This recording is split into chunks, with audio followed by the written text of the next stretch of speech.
శబరి గారు, ఈ ఆశ్రమంలో ఎంతమంది రోజు వచ్చి భోజనాలు చేస్తుంటారండి? ఎంతమంది చెప్పామండి, ఉదయం 8 గంటల నుండి సాయంకాలము 9:30 వరకు పెడుతుండే పని. అంటే ఉదయం కూడా మీరు టిఫిన్లు పెడతా ఉంటారా? ఉదయం కూడా టిఫిన్, ఈ రోజు పప్పంగలి గారెలు.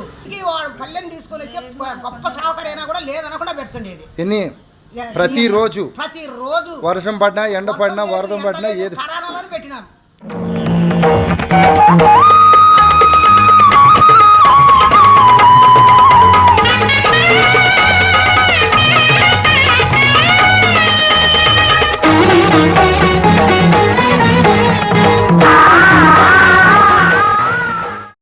నా పేరు సలీం బాషా.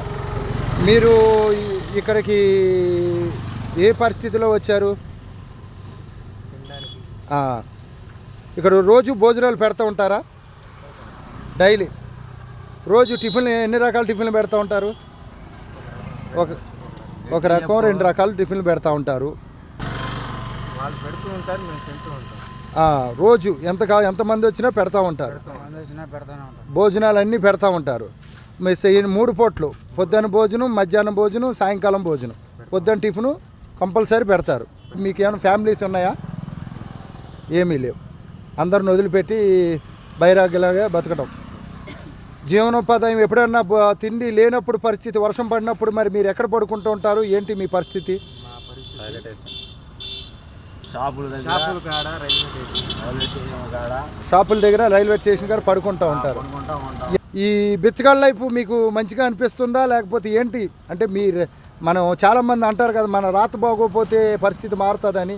అలాంటిది బిచ్చగాళ్ళ లైఫ్ ఎలా ఉంది మీకు? బిచ్చగాళ్ళ లైఫ్ మంచిగా ఏం లేదు, బాధగానే ఉంది.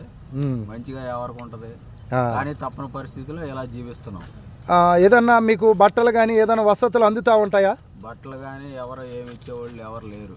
కాశీనాయన దగ్గర మాత్రం 3 పూట్ల భోజనం పెడతారు. అవి తినేసి వెళ్ళి ఏదో ఒక షాపుల దగ్గర ఎక్కడో సార్ కొనుక్కొని ఉంటాం.